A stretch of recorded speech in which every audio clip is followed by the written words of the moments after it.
siyempre bigyan po natin yung, ng reaksyon itong, pakikipag-away ni Amy Marcos dito kay, Ping Lacson. Eto, ayon dito, "Walang peke sa mukha ko, lalong di ako bakla." Oh, sabi po yan ni ano, sabi ni Ping Lacson kasi may hamon po pala itong, si Amy, Duterte 'no. Amy Duterte, Amy Marcos. Sorry, hindi na kasi ako sanay na tawaging Marcos 'yan. So anyway, 'wag kalimutang kalimbangin 'no, yung, bago tayo magtuloy-tuloy, kalimbangin niyo muna yung, bell button ng, Bengador. Mag-like na kayo. Ayan, siyempre 'no, share this video mga pre, yan yung pinakaimportante sa lahat. Ayan, napakababaw ng, pag-iisip ni Amy Marcos ano. Sabunutan talaga. Ito panoorin po natin. Bakla ako. Kaya siya naghamon ng sabunutan. On both counts, I say nothing can be farthest from the truth. No? Una, hindi po peluka ang aking buhok. Ay, may tinamaan doon. May tinamaan. May tinamaan na isang senador. Sino kaya yung may piluka diyan sa Senado? Ang pagkakaalam ko, masingit ko lang to Ang pagkakaalam ko, manlilin lang yon. Manlilin lang. Nililin lang ang taong bayan ng senador na nakapiluka. Alam nyo na kung sino yon. Sino kaya yon? Hulaan nyo nga. Hulaan nyo dyan sa comment. Tuloy natin. Para sa akin mga pre, no? Kung ikaw ay maghahamon ng sabunutan, 'di ba? Sa tingin ko, walang masisira kung magsasabunutan kayo ni Ping Lacson Walang masisira sa buhok ni Ping Lacson, sa mukha ni Ping Lacson, walang masisira. Ang masisira, alam nyo, kung kayo ay, lalo na't babae ka, at kung sa tingin mo may nabago sa baba mo, stay baba mo. Katawan mo, mukha mo, kung may pinabago ka, huwag ka na maghamong makipagsabunutan. Baka lalong humaba yan. Di ba? Payo ko lang naman yan bilang isang tao, no? Payo sa isang si Baba. Idugtong ko na rin na walang peke sa mukha ko. Ay, may tinamaan din doon. Walang peke sa mukha ko. Yung naghamon kaya sa kanya. Peke kaya yung mukha? May pinabago kaya? Yun yung tanong ng taong bayan. Kasi nagdududa po ang taong bayan sa lumang picture ni Amy Marcos. Noon kasi, nung kabataan ni Amy Marcos, mahaba yung baba. Grabe to. Mahaba yung baba. Pero ngayon, mahaba pa rin naman. Pero, at least, hindi na katulad nung kabataan.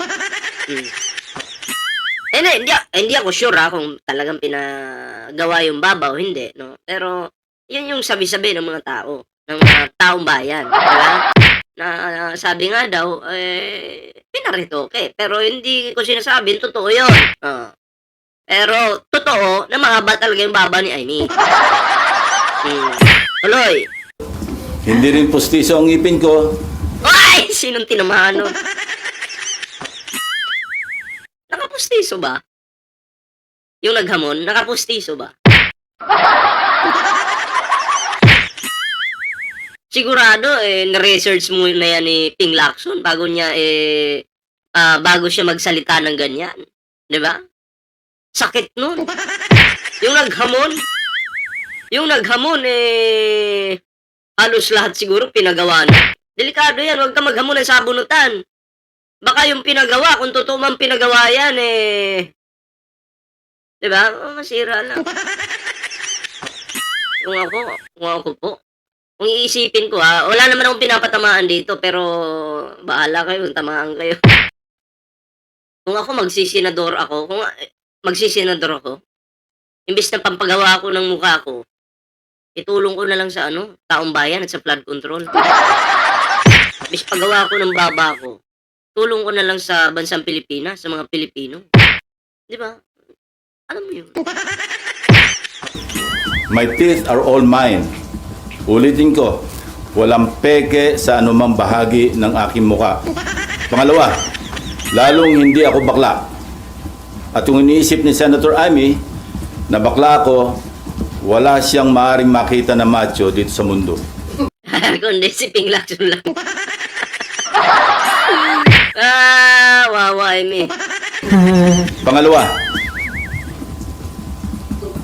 or anyway, please don't get me wrong, I have nothing against homosexuals. It is their choice and I respect them for that. But as far as I'm concerned, kahit hindi ako kagwapuhan, para sa akin, Feeling ko si Ping Lacson, nung kabataan niya, tisoy ito. Diba? Makikita mo naman sa hugis ng kanyang muka. Diba? Pero ako, nakita ko talaga yung kabataan niya, Amy. Bastos nga si Amy. Akalain mo may lumang video yon. Bigla siyang pumunta sa tatay niya, sumingit siya. Yung matanda doon sa gilid, tinulak ni Amy. Bastos talaga yung ugali. Kita lang maganda yung ugali. Alam ko, nakita niya yon. Tuloy natin. masarap pa rin na maging tunay na lalaki. At tulad ni na Tito Soto at Kiringo Hunasan, macho din po ako. Lalaking lalaki. Period. End of discussion. On Monday, January 19, we will resume the Blue Ribbon Committee hearings to further clarify some issues surrounding the flood control anomalies. Baka mamaya magulat tayo, no? Hindi naman sa sinasabi kong gagawin nga ni Amy Marcos, baka magulat tayo. Habang nasa Senado sila, sugurin siya ngayon ni Amy Marcos. Tapos saksakin ng baba, saksakin ng baba. Sa bulutan ngayon si Ping Lacson. Huwag mong gagawin yan, Amy, ha? Hindi ko naman sinasabing gagawin mo nga. Pero baka lang ba? Alam ko, pikon na pikon ka kasi. O baka kasi gawin mo. O, di ba? Pero wag mong gagawin yun. Lalo mong sinisira yung pangalan mo. Pangalan mo lang, ha? O, pangalan mo lang. Baka lang naman. Kayo naman, masyado kayo negatibo mag-isip. Hence, we'd like to know more about the so-called Cabral files. Not necessarily from Congressman Leandro Leviste, although he is most welcome to attend and participate in the hearing. In fact, we're also sending an invitation to the Speaker. Eto si Libeste, mga pre. Urong sulong no? Urong sulong. Alam nyo, para sa akin, walang karapatan yung mga individual na tumakbo kung ikaw baliw ka, nananakit ka ng babae, di ba? Or lulong ka sa alak, adik ka sa alak, lalo na sa droga, di ba? Para sa akin, wala kayong karapatang tumakbo. Di ba? Kasi si Libeste, mga pre, nananakit ng babae. Alam niyo yung kongresista siya, tapos yung si Cabral, duguan yung kamay, nakipag-agawan siya sa loob. Gawain ba yun ng isang matinong kongresista? Hindi ko naman pinagtatanggol si Cabral. Wala akong pakialam doon. Yung sa akin lang, dapat yung mga namumuno sa ating bansa, matino. Diba? Hindi gumagawa ng krimen. Yun lang naman yung sa akin Para po ang ating bansa umunlad. Paano na lang kung yung mga nakaupo, yung mga baliw? Diba? Kiko Barsaga, Libeste, diba? Wala talagang patutunguhan to. Buti na lang, may Pangulong matatag, matalino, diba? At magaling. Si Pangulong Bongbong Marcos. Saludo tayo dyan. Of the House of Representatives. But we prefer to get it from the original and official source itself, the DPWH, Department of Public Works and Highways. In this regard, we are issuing a subpoena ducis tecum to Secretary Vince Dizon with the end in view of consolidating all the files, including but not limited to what the late Undersecretary Cabral left before she died, and which are confirmed to be in the possession of the department and which the Blue Ribbon Committee needs to further enhance our inquiry and investigation. Nag-usap na kami ni Secretary Vince tungkol dito last Monday at kung ano-ano mga files at dokumento ang kailangan namin. In relation to this, I received reliable information that former DPWH Secretary Manuel Bonoan deliberately submitted to Malacanang incorrect grid coordinates of thousands of flood control projects all over the country which form part of the Sumbong sa Pangulo website. This resulted in grossly inaccurate data involving some 421 ghost projects on previously inspected flood control projects earlier reported to the public by the said department, and which they are now trying to rectify by comparing the records in their multi-year planning and scheduling, or MIPS MYPS, project and contract management application, or PCMA, and other related documents that remain intact and in the possession of the department. Second, we would like to clarify persistent reports that former Speaker Martin Romualdez had purchased a house and lot in a plush subdivision in Makati City using the Discayas as front in the said sale. If verified to be true, this could possibly establish a direct connection between the former Speaker and the Discayas. In this regard, we may invite the former owner of the property to shed light. This is what I'm advising Senator Amy Marcos. Noise does not convict. Neither does it indict even who may be perceived as the most guilty in the FCP or flood control project saga. Only evidence does. Kaya kung meron siyang mayambag na ebidensya para madiin ang kanyang pinsan, sumali siya sa pagdinig. Walang pipigil sa kanya at walang magbabawal sa sasabihin niya o gagawin niya. We would also seek further clarification from the so-called BGC boy. Ang ginagawa naman kasi ni Amy Marcos, ipagtanggol lang yung mga Duterte. Yan naman yung gusto niya bilang isang senadora. Diba? Maging aso-aso lang. Diba? Gusto niya kumahol ng kumahol para ipagtanggol yung mga mga mayayabang na tao, mga nagpapahirap sa bansa. Diba? Wala nang pakialam yan si Amy Marcos sa taong bayan, sa mga Pilipino. Sino ba kayo sa tingin ni Amy Marcos? Kailangan lang namin kayo sa panahon ng eleksyon. Pero pagkatapos namin kayong gamitin, itsampwera na kayo sa amin. Wala akong pakialam sa taong bayan.